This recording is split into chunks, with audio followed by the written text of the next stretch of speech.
qui va vous présenter son groupe de travail, Sable Vert, et vous parler de l'isolation et des matériaux biosourcés. Je laisserai la parole à Bernard Boyeux qui commencera par vous parler de manière générique de l'utilisation des matériaux biosourcés dans des applications bâtiments, en particulier en isolation thermique. Bernard. Bonjour à toutes et à tous.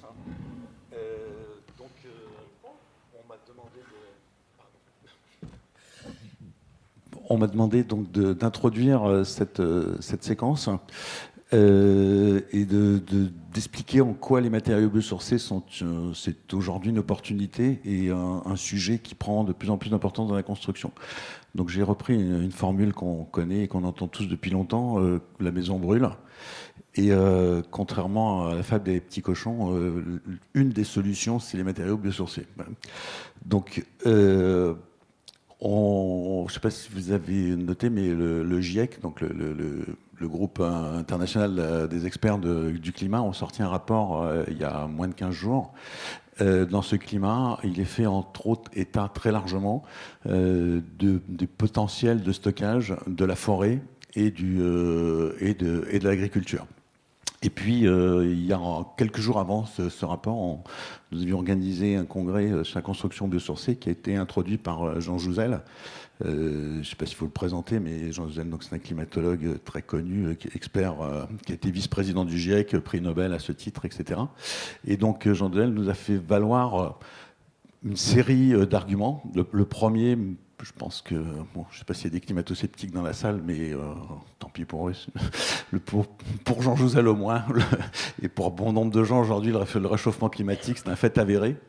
L'autre chose qui nous a fait ressortir, c'est que ce fait était prévisible, c'est-à-dire que ce que l'on vit aujourd'hui, les scientifiques, les experts l'avaient prévu il y a 30 ans, et que donc on peut faire confiance à ce qu'ils nous disent aujourd'hui. Et ce qu'ils nous disent aujourd'hui, notamment dans ce rapport du GIEC, c'est que si on ne veut pas atteindre, voire rester en dessous, mais surtout pas dépasser ce seuil des 2 degrés Celsius, qui est une catastrophe à très nombreux endroits, il ne suffira pas de diminuer nos émissions de gaz à effet de serre.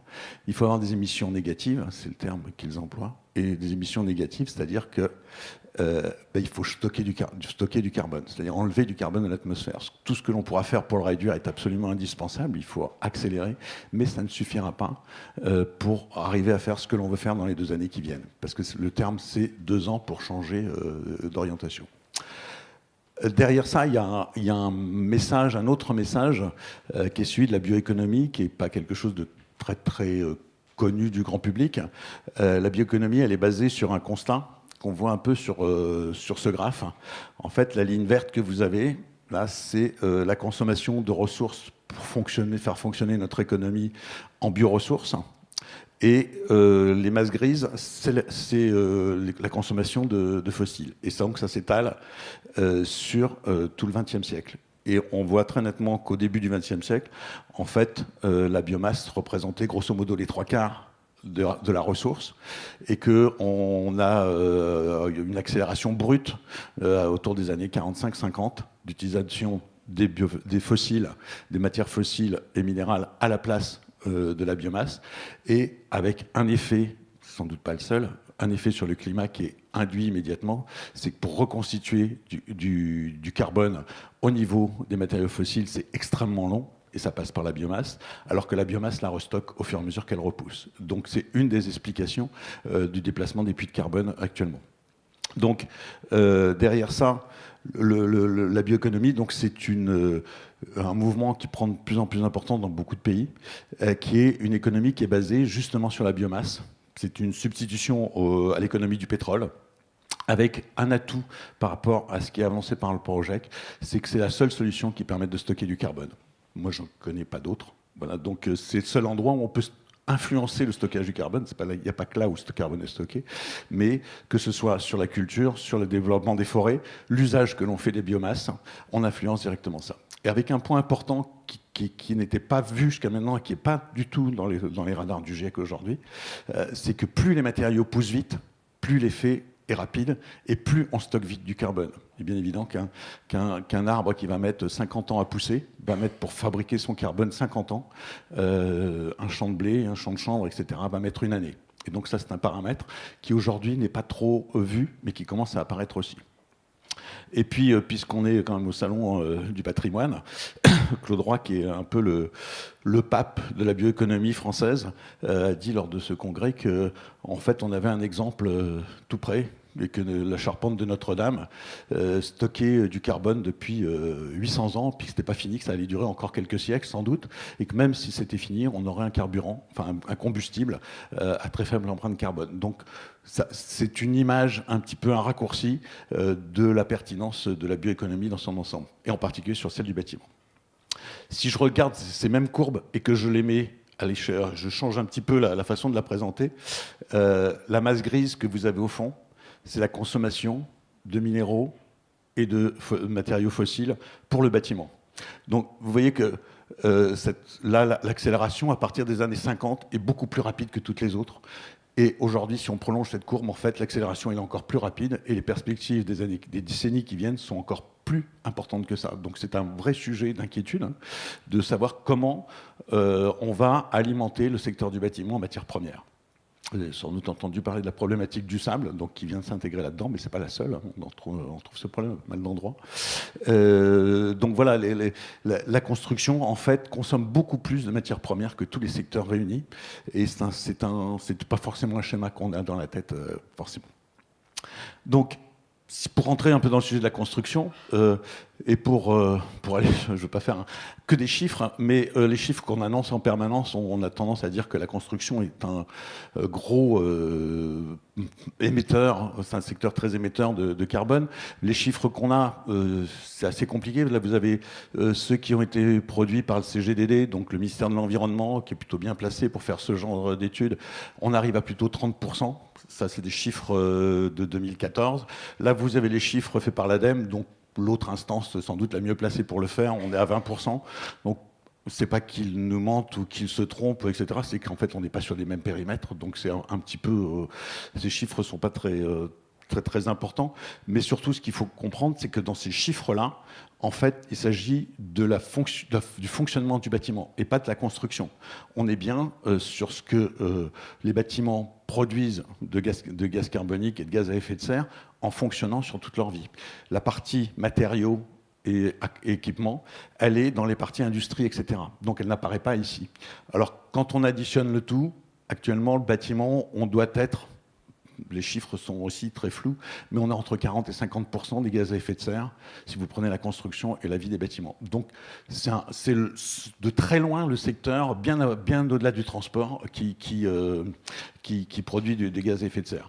Mais c'est aussi le secteur où on peut sans doute faire le plus d'efforts et avancer le plus fortement pour aller contre cet effet.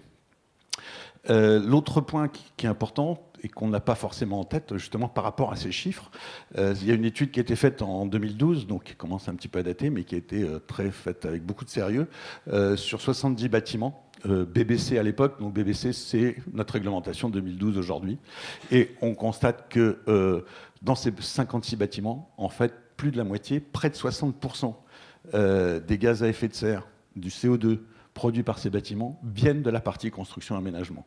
Donc on a là une émission importante, mais aussi un potentiel d'amélioration très très important. Tout ça n'est pas pris en compte aujourd'hui dans la réglementation qui existe. Pour le schématiser, ça c'est une association qui s'appelle BBCA qui fait une petite vidéo sur ce truc qui est très très pédagogique. En fait, quand on construit aujourd'hui, 1 mètre carré d'un bâtiment, on produit 1 tonne de CO2. Et cette tonne de CO2, 60%, c'est la phase construction, 40%, c'est la consommation d'énergie.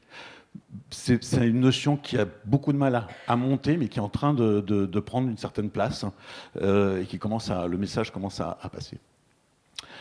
Alors, si on le ramène, il y a un autre aspect qui est pas vu jusqu'à maintenant et qui est en train d'apparaître dans toute l'approche du bâtiment, c'est quand vous construisez un bâtiment, mettons 100 mètres carrés, votre maison, En fait, ça va se passer comme ça au niveau du carbone.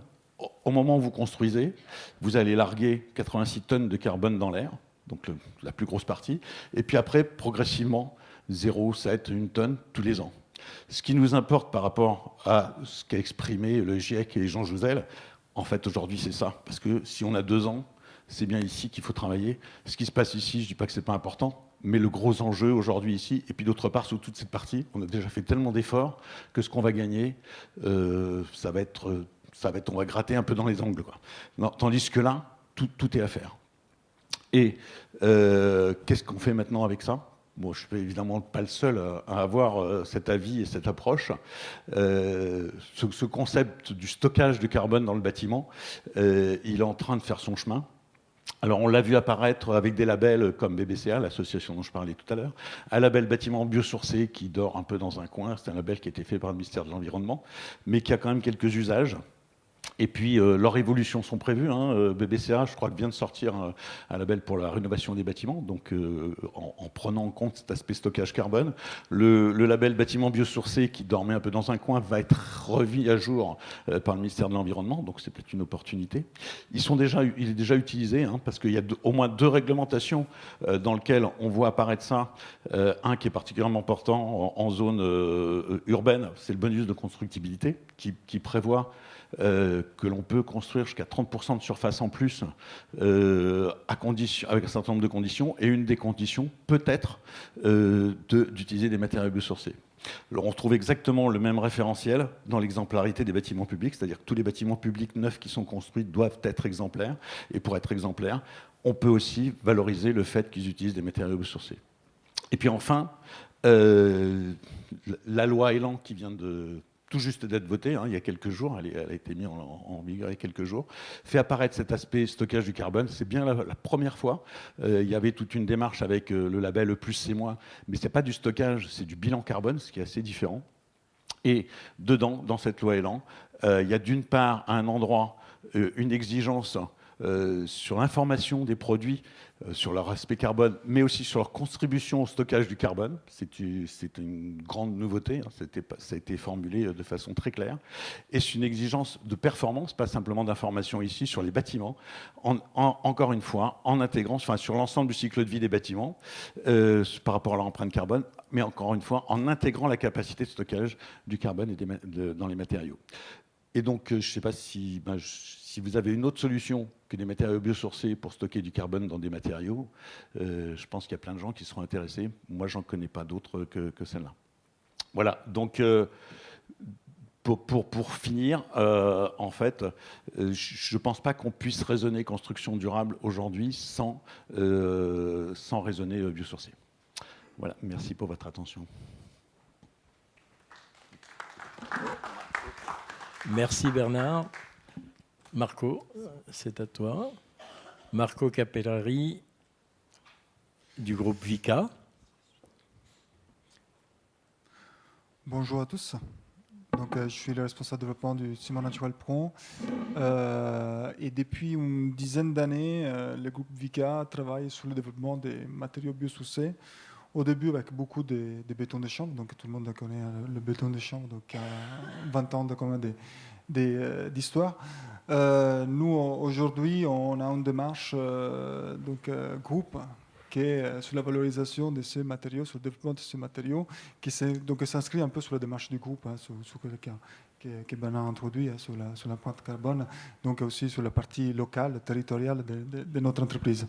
Donc, un béton, pour nous, c'est quelque chose de territorial, donc c'est local. Donc, ceux qui on travaille, c'est de trouver des granulats locaux qui permettent donc de répondre à les enjeux qui peuvent être en France, mais peut être aussi à l'étranger, parce que nous, on est aussi basé à l'étranger.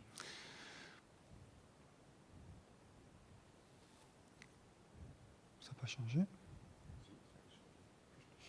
Ça l'a changé ici. Attends. Non, il faut mettre la présentation. Ça passe pas? Non. Non, ça ne change pas.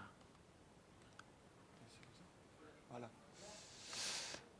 Voilà, donc les 10 ans d'expérience, qu'est-ce qu'on a nous, on a regardé en 10 ans? C'est déjà regarder la technicité, parce que nous, on est des ingénieurs matériaux, donc nous, on s'intéresse à la durabilité du matériau, à la performance thermique, acoustique, mais bien sûr aussi la compatibilité entre granulats végétaux et liant. Donc pour 10 ans, on a travaillé sur ça, sur sécuriser un peu les gens que les bétons biosourcés, c'est durable. C'est quelque chose qui c'est durable d'un point de vue avec les micro-organismes, résistance au feu, ou tous d'autres aspects sur matériaux qui est plus classique. On est parti sur l'approche liant mélangé avec un granulat végétaux jusqu'à partir sur des réflexions sur l'approche du bâtiment. Donc on a parlé de l'empreinte carbone du bâtiment, peut-être que l'empreinte carbone du bâtiment, ça vient du matériau, mais ça vient aussi sur la réflexion en amont de comment on va construire. Donc depuis certaines années, donc on a construit des partenariats avec des entreprises françaises et aussi étrangères pour développer des éléments biosourcés, principalement en chanvre actuellement, mais on a des projets sous d'autres granulats végétaux. Donc on peut voir ainsi certaines solutions, que c'est des blocs de chanvre, ces blocs amassonnés ou c'est des blocs emboîtement comme le système Biosys, que c'est un des brevets de Vicat, ou complètement des bétons des chanvres en panneau, donc pour l'isolation, et avec par exemple des structures porteuses qui sont en béton, que soit en bois. Mais bien sûr aussi tout ce qui est projection, donc du béton de chanvre au branchage. Donc voilà quelques exemples d'isolation thermique pour l'extérieur. Donc ces matériaux vont très bien avec le bâti ancien d'un point de vue d'isolation thermique pour l'intérieur, mais aussi par l'extérieur, parce que ce sont des produits qui sont perméables à la vapeur d'eau, mais aussi sont adaptés donc à tout ce qui est isolation des sols. Donc là, je fais un petit exemple sur l'isolation des sols, avec aussi, pourquoi pas, des éléments en dallage perméant, donc toujours pour respecter l'aspect du bâti ancien. Qu'est-ce que ça veut dire pour nous actuellement le chanvre? J'ai mis quelques chiffres parce que c'est important de voir depuis 2009 qu'est-ce qu'on a fait. C'est 34 000 m3 de béton de chanvre. Ça veut dire 1000 hectares utilisés seulement pour Vicat, et équivalent des 100 maisons construites seulement 1000 maisons de 100 mètres carrés construites avec du béton de chanvre, avec du béton végétal. Donc c'est des chiffres qui sont assez importants. Quand on parle que le biosourcé c'est marginal, c'est pas marginal, c'est en réalité industriel, avec des impacts, on parle du CO2, mais aussi des impacts sociétaux. On crée de l'emploi, on crée de nouvelles technicités, de nouveaux artisans, des spécialisations. Et aussi, donc, la France reste quand même le pays qui a développé beaucoup le biosourcé, et des demandes qui viennent de l'étranger. Donc, il vient chercher le savoir-faire, que c'est le savoir-faire français. Voilà, qu'est-ce qu'on fera dans le futur? Qu'est-ce qu'on fait? La première chose, donc, comme je l'ai dit, c'est identifier des granulats végétaux pour développer un local. Donc, on travaille avec des universités, on travaille avec des industriels pour créer des nouveaux matériaux locaux en cherchant de valoriser. Ça peut être le tifa, ça peut être la bagasse, ça peut être le lin, ça peut être le riz, ça peut être tout autre granulat, parce que maintenant on sait que ça marche. Donc c'est seulement trouver la filière agricole qui permet de développer, et des industriels qui croient dans le projet. On continue quand même à travailler beaucoup sur tout ce qui est l'aspect technique, et surtout l'aspect méthode de contrôle, méthode de caractérisation de ces matériaux, que c'est donc un travail important, parce qu'il manque quand même beaucoup de contextes normatifs sur ces matériaux, et continuer à être un acteur dynamique pour partager notre expérience. Petit focus sur un des produits, pour faire voir comme un projet, ça peut être une réussite. Un projet né avec un maçon a permis de développer un nouveau système constructif. Donc un système constructif en béton biosourcé, un béton de chanvre préfabriqué avec une ossature béton. Donc voilà, ça c'est né en collaboration avec Vika et l'entreprise Vieille Matériaux, qui donc c'est un préfabricant des parfums classiques que tout le monde connaît, qui par contre s'est engagé et croit dans le projet, donc a investi pour développer ce nouveau bloc. C'est quoi? C'est un mélange simple, c'est un mélange des chaînes votes, c'est labellisé bâtiment. Donc il y a une filière de chanvre en France qui est bien réglementée, et donc on trouve des granulats très, très, très homogènes et réguliers qui sont mélangés avec du ciment naturel pond, donc que nous on fabrique. On ajoute de l'eau, on presse et on laisse sécher à l'air libre. Et on permet d'avoir des blocs. Donc cela, c'est une forme un peu particulière, c'est des blocs en bâtiment qui n'ont pas besoin de colle. Donc on n'a pas besoin de mortier-colle, des blocs qui sont pleins à poteaux, aux poutres, qui permettent donc d'écouler sur place le béton et donc avoir à la fin une structure poteau-poutre. Ça, c'est seulement les éléments. Donc vous dire que c'est pas fait. C'est pas une petite réalité. C'est une réalité industrielle. Il y a des investissements industriels pour vraiment croire dans les éléments biosourcés, donc dans la qualité. Il y a un contrôle, il y a un texte qui a été déposé, un F2S qui a été analysé et publié dans la base Ignes. Donc on est prêt à répondre au marché et faire voir que le biosourcé marche. Le système est intéressant d'un point de vue, bien sûr, de tout ce qui apporte le biosourcé, mais c'est aussi intéressant parce qu'il permet, donc, comme je dis, sans mortier-colle, et réduit aussi la pénibilité pour les ouvriers. Donc, vous voyez, le fait d'intégrer le biosourcé permet aussi de changer complètement le mode aussi de construire et adapter aussi un maçon sous des techniques complètement différentes. Ça, c'est tout le monde. Je ne veux pas entrer dans les détails des propriétés. Mais maintenant, quand on cherche à développer un système ou un produit, on recherchera toujours ces aspects. La thermique, l'acoustique, le feu, la réglementation électrothermique qui est garantie par la présence des matériaux biosourcés, le déphasage, mais aussi aucun rejet de CO2, faible rejet de CO2 et pas de rejet des CO2. Le système, c'est un système complet, donc on parle du bloc, mais on parle aussi de l'enduit. L'enduit doit être perméable pour garantir donc tout ce qui est la partie hygrothermie. Voilà. Merci. Merci Marco. Maintenant, Laurent Goudet va vous parler du béton végétal projeté.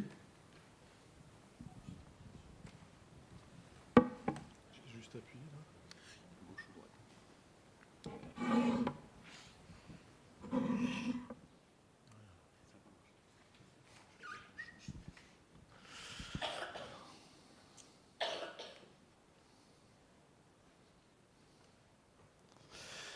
Non, ça marche pas. Bon, bonjour à tous.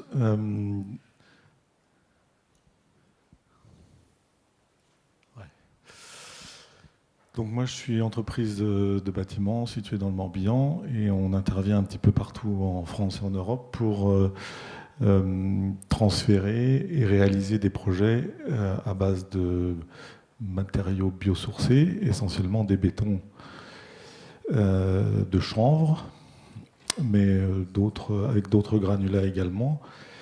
Je vais vous présenter en fait les trois techniques qu'on porte dans l'entreprise, donc les mortiers isolants, des blocs préfabriqués et des bétons végétaux. Non.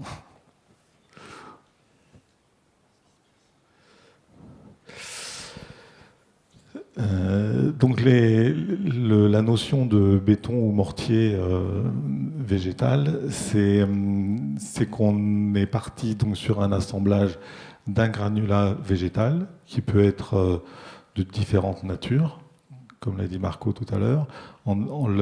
L'idée étant en fait de valoriser les produits locaux de façon à réduire bien sûr tous les transports.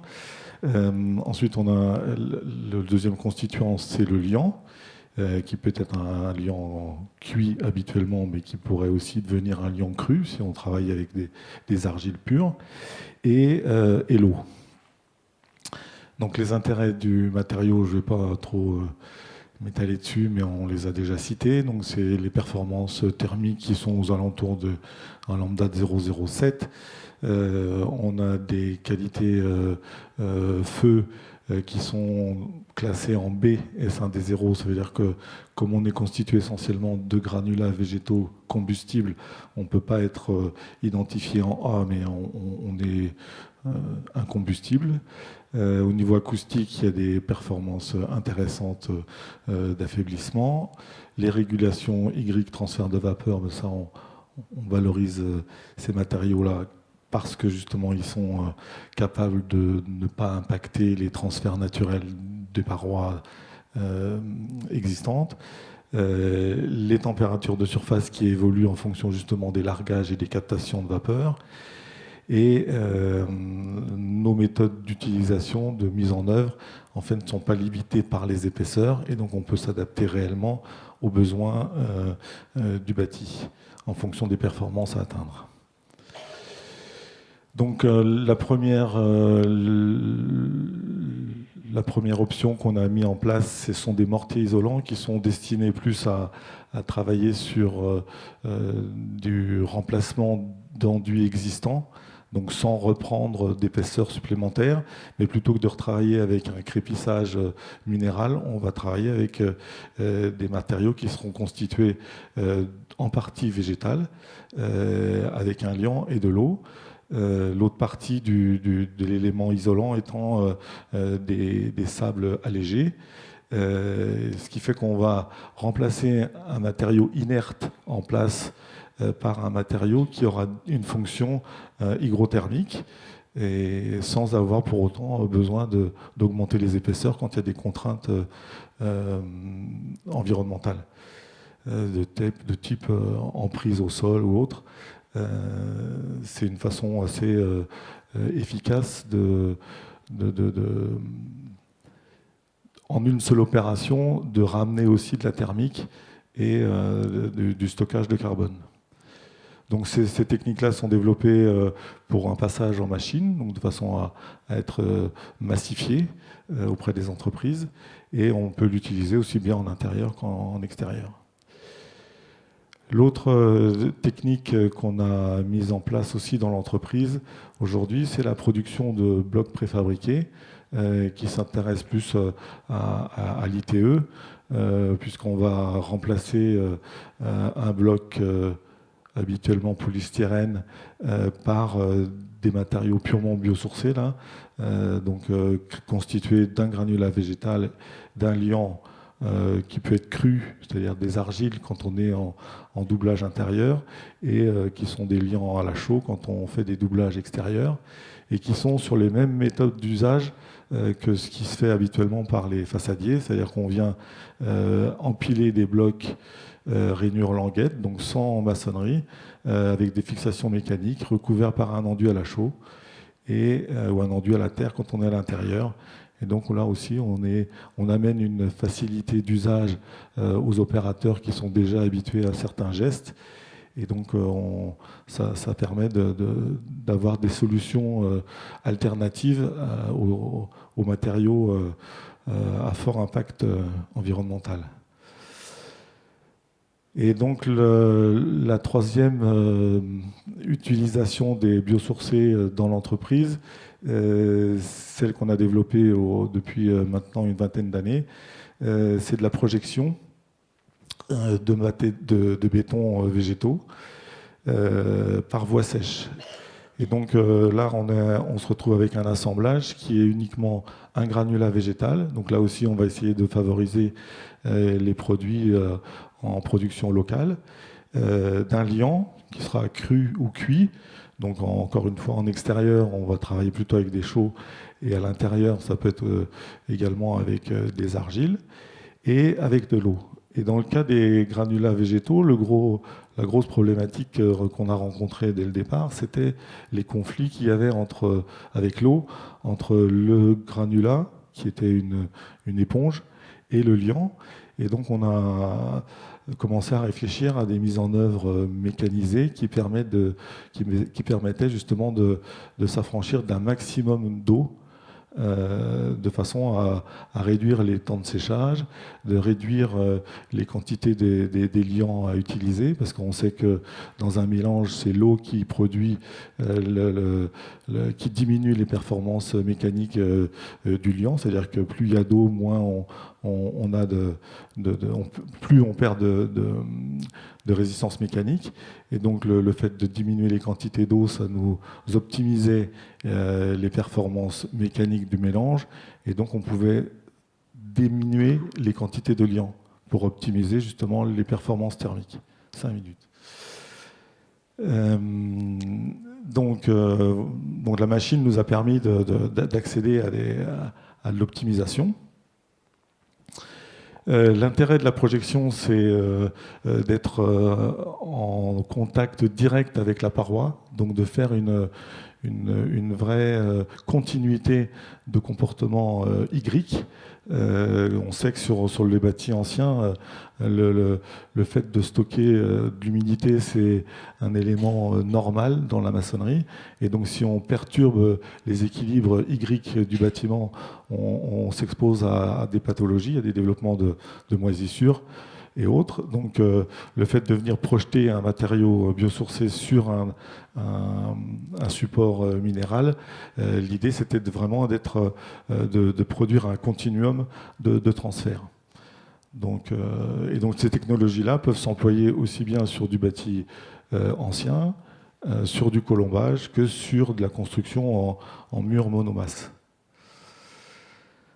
Donc quelques exemples de réalisation. Là, on est sur un bâtiment qui a été réalisé sur Paris, isolation par l'extérieur sur un bâtiment qui était insalubre, dû à l'humidité qui remontait du sol. Et les solutions qui avaient été apportées, c'était d'étancher de plus en plus par l'extérieur avec des peintures, des revêtements étanches. Et le bâtiment était inchauffable et devenait insalubre. Donc on a purgé la façade, on a trouvé des supports un peu hétérogènes, et on est venu donc projeter 20 cm d'un béton de chanvre. Et aujourd'hui, le bâtiment qui a été donc les gens sont revenus dans leur appartement, et l'architecte m'a dit hier qu'ils avaient une réduction des factures d'électricité, la facture d'électricité avait été divisée par 5. Donc je pense que c'est un exemple très, très marquant. Une autre utilisation sur un bâtiment rural, où là on a directement projeté les 20 cm d'isolant, de béton de chanvre également, sur des murs en maçonnerie, avec tout en laissant l'équilibre du mur en place, puisque là naturellement on a de la remontée capillaire. Et donc le béton de chanvre n'a pas modifié ses performances Y. Voilà. On passe à la suite. Oui, merci Laurent. Nous passons la parole à Daniel Turquin, qui va nous entretenir d'un sujet un petit peu différent. C'est l'utilisation de la terre crue, qui effectivement fait partie, avec la paille par exemple, des solutions de matériaux biosourcés pour le bâtiment en réhabilitation. Oui, bonsoir, Daniel Turquin, donc Société Acter. Je représente une entreprise dont le cœur de métier est l'utilisation d'un matériau non pas biosourcé, mais géosourcé, à savoir l'argile. Alors pourquoi l'argile dans cette conférence? C'est qu'en fait, tout ce qui est protection ou revêtement des matériaux biosourcés est un autre aspect à développer, en respectant un certain nombre d'éléments dont vous avez pu entendre parler, qui est principalement la régulation hydrique, régulation de l'humidité. Les matériaux biosourcés ont comme revendication d'avoir la capacité à gérer l'humidité, et on a en complément, pour revêtir ce type de produit qui a, disons, un certain aspect qui n'est pas forcément un aspect fini, qui peut avoir dans certains cas, avec certains types de techniques, une certaine fragilité de surface. Donc le revêtement est son élément important, et donc les matériaux argiles ont toute leur place dans cette réponse. puisqu'on a des matériaux qui ont une excellente capacité à absorber l'humidité et à restituer l'humidité, ce qu'on appelle la régulation hydrique. Un exemple qui a été testé très très fortement, c'est à l'occasion de concours du Solar Décathlon, ce qui se passe tous les 2 ans, je crois, dans différents pays du monde, où on analyse les comportements internes d'un certain nombre de projets d'ingénieurs et d'architectes. Et donc, à cette occasion, l'équipe qui avait utilisé les matériaux argiles sur des supports biosourcés sont arrivés dans les meilleures performances. Ce sont la note la plus haute ici, dans la meilleure performance en termes de confort intérieur. Hein. Donc l'humidité est un élément important, enfin le taux d'humidité de l'air est un élément très très important du confort. Donc on est dans des techniques qui commencent à être éprouvées, qui commencent à être, je dirais, mécanisées, qui peuvent répondre à un certain nombre de solutions pour l'habitat. On voit ici des solutions avec de la mécanisation sur des supports pas forcément tous biosourcés. À gauche, on est sur du support paille, à droite, on est sur du support pierre, qui sont également des matériaux qui peuvent laisser filtrer l'humidité. Ici, un autre exemple de revêtement sur un matériau biosourcé, à savoir la paille de Tifa, mélangée donc avec un liant argile pour avoir une certaine tenue et former des briques. Et vous voyez donc sur la gauche la finition possible de ce type d'enduit avec une simple passe. Donc on a des matériaux très très accrocheurs sur lequel on va mettre une épaisseur variable en fonction du support, en fonction de la fragilité du matériau biosourcé qui est présent. Ici, vous avez un exemple sur support paille, qui est un support qui n'est pas lisse, qui est relativement fragile. Donc, on est obligé de développer ce qu'on pourrait appeler des enduits coques de forte épaisseur pour pouvoir recouvrir ce type de construction. Donc ici, c'est un chantier qui a été posé avec l'entreprise Cali-Clay, qui s'est spécialisée dans le développement de la projection en forte épaisseur sur ce type de support. Donc intérieur et extérieur. Hein. Intérieur, on utilise sans aucune stabilisation. En extérieur, on va aller chercher le concours de matériaux comme la chaux pour pouvoir être une bonne protection aux intempéries. Je vais vous reparler de l'humidité. Donc ça, c'est juste le petit diagramme qui montre la plage de confort de l'humidité. Vous avez en bas la zone de confort avec la température entre 20 et 22. Le cœur le plus confortable, c'est la partie sombre au centre. Vous voyez que la plage d'humidité, autour de 50% d'humidité dans l'air, elle est quand même relativement réduite. Et donc, on a, grâce à ces matériaux géosourcés à base d'argile, en revêtement, on a ce qu'on appelle un réseau capillaire important. C'est ce réseau capillaire qui va permettre d'absorber cette humidité et de la restituer, de la réguler. De la réguler. Et on a un petit exemple ici de tests assez poussés en laboratoire sur les différents matériaux, où on voit les 4 courbes les plus hautes qui sont dans une situation où pendant 12 heures, on va pousser le taux d'humidité ambiant à 80% d'humidité. Donc on passe de 50 à 80%. Je ne sais pas où est la flèche là-dessus. C'est... Pardon ? C'est sous quoi là, ici, pardon. Voilà, donc on part avec une teneur d'humidité de la pièce à 50%, on la pousse à 80% pendant 12 heures et on baisse à 50%. Et donc on voit cette capacité d'absorption des matériaux. Ces 4 courbes-là sont tous des matériaux à base d'argile. Dès qu'on descend ici, on a un matériau à base de plâtre, genre plaque-au-plâtre ou plaque de plâtre sur un support, avec un petit enduit argile. Et ici, on n'est que sur des matériaux à base de plâtre. C'est-à-dire que beaucoup de réponses actuellement pour pouvoir fermer un intérieur, revêtir ces produits, vont venir un petit peu contrer d'une certaine manière ou contrer les performances des matériaux biosourcés qu'on va avoir mis en isolation. D'où l'intérêt de ce mariage entre ces matériaux biosourcés et géosourcés pour pouvoir offrir une réponse intéressante en termes de régulation hydrique. Alors ces Ici, on est sur des tests qui ont été faits avec des enduits de faible épaisseur, des revêtements argile de faible épaisseur et de plus en plus d'épaisseur. Donc on voit que l'épaisseur du revêtement a également son importance dans la régulation hydrique. Ce n'est pas le fait de mettre un petit revêtement à base d'argile qui va faire un échange hydrique sur quelques heures qui est intéressant. C'est vraiment intéressant d'aller chercher vraiment dans les fortes épaisseurs. Donc pour avoir ce résultat, lorsqu'on est sur des supports biosourcés, en général, on va très très vite aller chercher des fortes épaisseurs de 10, 15, 20, 25, 30 mm. Ça dépend des supports et des situations. Donc on a vraiment un mariage fort intéressant. En complément, on développe dans l'entreprise, avec une entreprise allemande, des techniques qui marchent dans ce sens du confort hydrique et thermique, qui consiste à utiliser aussi sa terre en revêtement et en introduisant des tuyaux, un peu comme les planchers chauffants, pour pouvoir faire du chauffage ou du rafraîchissement. C'est pour ça que ces produits-là s'appellent des produits climatiques, murs climatiques. Et donc on est aussi ici, pardon, je me suis trompé, on est aussi ici sur un support un peu plus développé, un peu plus industrialisé, qui est la fibre de bois. Donc on a des matériaux ici isolants qui viennent en mariage et avec lesquels on a une adhérence tout à fait performante pour pouvoir y poser ce type d'enduit.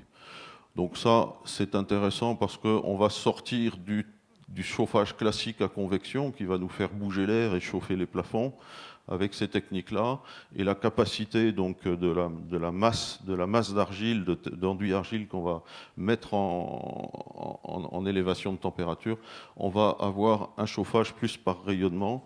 Ça a comme conséquence qu'on va pouvoir diminuer la température de l'air, parce qu'on va augmenter la température de rayonnement ici. Donc on va diminuer la température de l'air pour une zone qui restera dans la plage des zones confortables. Voici quelques exemples, donc toujours à base de terre. On utilise aussi du biosourcé dans ce type de produit, puisqu'il y a beaucoup de fibres pour pouvoir arriver à réaliser ce type de panneau, pour avoir que des éléments d'une certaine rigidité. Et donc voilà ce qu'on peut faire en revêtement. On peut imaginer derrière tout ça des enduits, des isolations biosourcées, et donc on va avoir un comportement hydrique qui va se faire sur le mur en profondeur, sur toute l'épaisseur du mur entre l'intérieur et l'extérieur. Voilà des exemples de finition. Là, ce sont des techniques relativement basiques que connaissent tous les plombiers chauffagistes qui font des planchers chauffants. Là, il n'y a pas de complexité particulière. C'est juste l'intérêt de ce type de matériaux pour l'approche du confort. Voilà, des panneaux ici un petit peu marqués sur lesquels on a l'effet de rayonnement. Et donc, en conclusion, c'est ma dernière diapo.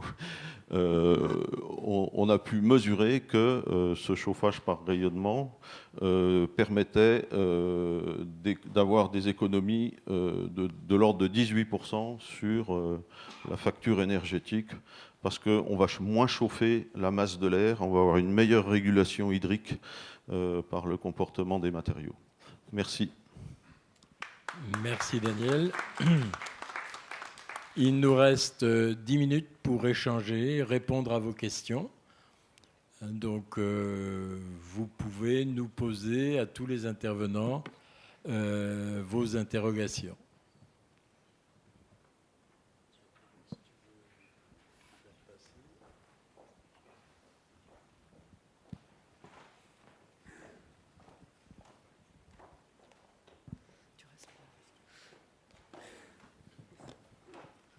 Merci beaucoup. C'est Aman Mohamed, architecte. Ma question est comment faire passer le message entre la construction traditionnelle dans les matériaux locaux et les matériaux biosourcés? Et deuxième question par rapport à M. Marco, est-ce qu'on peut aller en hauteur par rapport à ces briques de chanvre jusqu'à 4, 6, 10 niveaux? Merci.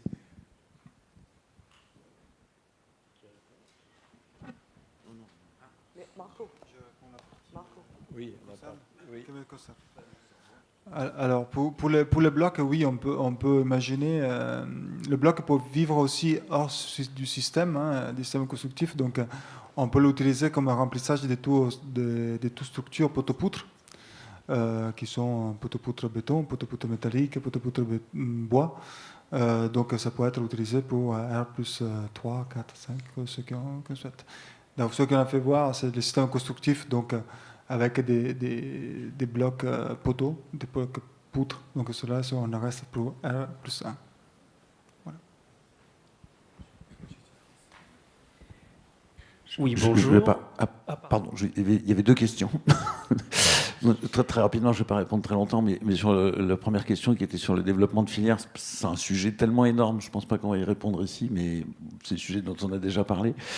Simplement, je pense que vous avez mis le doigt quand même sur un aspect important, c'est l'aspect local de ces filières, et qui est une spécificité et en même temps une difficulté, enfin, ça a beaucoup d'avantages, mais en même temps une difficulté parce que c'est difficile de faire rentrer des matériaux locaux dans des normes au sens large. Voilà. Je suis très simple et très court, mais pour ne pas perdre de temps. Oui, bonjour. Je voulais juste savoir si cette alliance biosourcée-géosourcée pouvait également s'appliquer aux toitures. Moi, je peux donner un embryon de réponse, c'est que les toitures végétalisées, c'est exactement ça. Mais après, je pense que ce n'était pas ça votre question.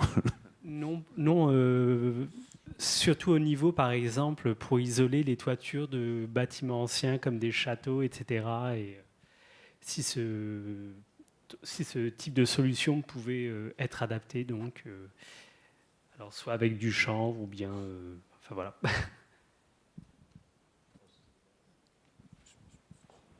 Oui, l'isolation va vous apporter certains éléments, et la terre, enfin, vous parliez des matériaux géosourcés, donc ceux vont vous apporter de l'inertie, d'une part de l'inertie, de la régulation hydrique. Mais pour l'isolation, je laisse quelqu'un d'autre vous répondre. L'isolation, les isolants biosourcés sont des isolants au même titre que les autres.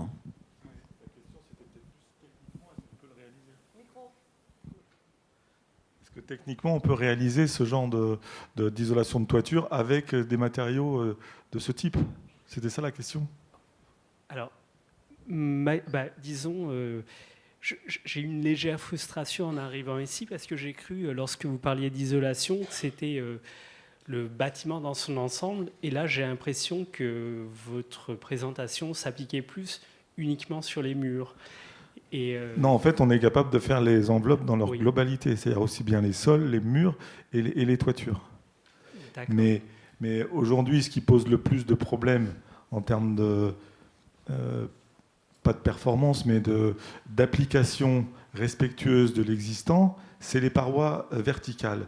Les parois en toiture et en sol, des solutions conventionnelles ou des solutions alternatives, il y en a. Par contre, pour les murs, mettre en place une continuité de comportement hydrique et ramener du thermique, il n'y a pas grand-chose qui existe, à part rapporter des couches les unes sur les autres. Et là, donc en toiture, on peut très bien imaginer un remplissage en caisson avec de la projection d'un béton végétal avec de l'argile. Ça pose pas de problème. Mais c'est pas forcément non plus l'usage premier, parce que sur le marché, économiquement, il y a d'autres types de matériaux qui peuvent remplacer. Oui, bonjour. Vous parliez de... Pardon. Allez-y. Bonjour. Question pour M. Turquin. Sur votre solution argile, comment traitez-vous les problèmes de dessiccation de l'argile et les risques de fissuration si, par exemple, on est dans une période très sèche et pendant très longue? Oui, donc c'est un matériau qui a donc du retrait. L'argile est un matériau qui a du retrait. Dans tous les techniques d'utilisation de l'argile dans la construction. L'argile est donc le liant, la colle entre les différents grains. Donc les produits doivent être équilibrés de manière à pouvoir avoir les retraits les plus faibles possibles. Donc ce sont souvent, en termes d'enduit, des matériaux qui vont se serrer, et non pas se poser de la même manière qu'un enduit chaud où on laisse après la chaux faire le lien. Là, on a besoin un peu de serrer la matière. et on a une structure granulaire dedans. Et souvent, dès qu'on va chercher dans des techniques forte épaisseur, on va faire comme traditionnellement les torchis. On a des fibres dedans, des fibres qui vont permettre de structurer. Pour information, la quantité d'argile même, qui sont donc les éléments considérés comme actifs de cet ensemble minéral, la proportion d'argile, elle peut varier entre 8 et 15%. Donc c'est une proportion relativement faible, et c'est un peu notre métier d'essayer de maîtriser ça et de former les artisans à être capables de gérer ce petit caractéristique de retrait que portent les argiles. Oui, bonsoir. Vous parliez tout à l'heure de normes. Où en sont les DTU pour tous ces matériaux? Je pense notamment aux dalles Chauchanve.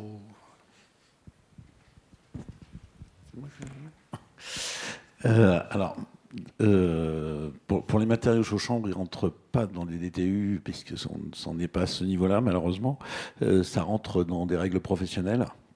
Or, je crois que, enfin, vous me confirmerez, mais je crois que les dalles ont été, enfin, les dalles en terre-plein, tout du moins, ont été exclues à la suite d'un certain nombre de problèmes qui ne concernaient pas spécifiquement les dalles chanvre, mais qui concernaient l'ensemble des dalles en terre-plein. Donc, ce n'était pas une spécificité par rapport à ça. Quand c'est passé en règle professionnelle, je faisais partie de la commission, faisais partie des gens qui ont été présentés à la commission, et les assureurs l'ont refusé parce qu'ils avaient eu plein de problèmes suite à des problèmes d'argile gonflante, etc.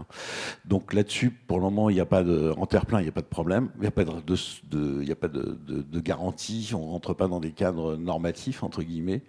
Et par contre, les dalles en étage, il n'y a aucun problème, ça rentre bien dedans. Voilà. Pour faire très simple. Après, si on se base globalement sur l'ensemble des matériaux biosourcés, pour le moment, à part le bois qui rentre dans certains DTU et certaines fibres de bois, le reste, on est plutôt, sur toute la partie isolant, on est plutôt dans des démarches d'avis technique. Mais aujourd'hui, il n'y a plus aucune difficulté pour trouver des produits sous avis technique. Je pense que le développement de ces produits montre bien que ce n'est plus un problème. Et puis après, l'autre grand secteur qui est la construction en paille, et comme la construction en chambre, sur des règles professionnelles, voilà, qui ont besoin d'évoluer. Hein. C'est, à mon sens, un passage, mais qui doit aller plus loin aujourd'hui.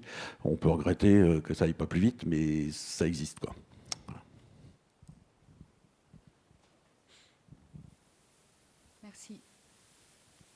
Merci pour votre présentation. Moi, je viens du monde des musées et j'aimerais voir ce que vous expliquez, appliqué non pas aux bâtis anciens, mais à la construction de bâtiments nouveaux, soit pour les musées, soit pour les réserves des collections. Parce que ce sont des bâtiments énergivores, on utilise des climatisations, en tout cas les normes que nous, notre déontologie et les normes demandent des conditions hygrothermiques assez particulières. Et je pense qu'avec vos moyens ce que vous décrivez, ça pourrait tout à fait permettre d'atteindre ces normes ou ces recommandations avec beaucoup moins de systèmes de climatisation, jouer sur l'inertie des matériaux. On a un exemple avec le musée de Besançon, je crois. Les réserves du musée de Besançon, où nous avons nous avons fourni, en ce qui nous concerne, nous avons fourni et formé l'entreprise qui s'est chargée de revêtir l'ensemble de la zone de stockage d'un enduit, je ne me souviens plus l'épaisseur, on devait être sur du 2 cm, quelque chose comme ça. Plus que ça, 3 peut-être, 4 cm peut-être, voilà. Et donc si vous êtes dans le métier, peut-être vous pouvez vous rapprocher des réserves du musée de Besançon et leur demander comment ça se passe, mais ça avait été un choix.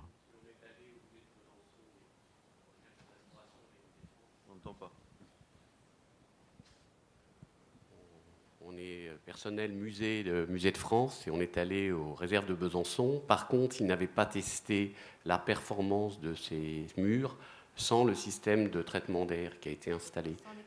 Et sans les collections aussi qui jouent leur rôle sur le plan hydrique. Pardon.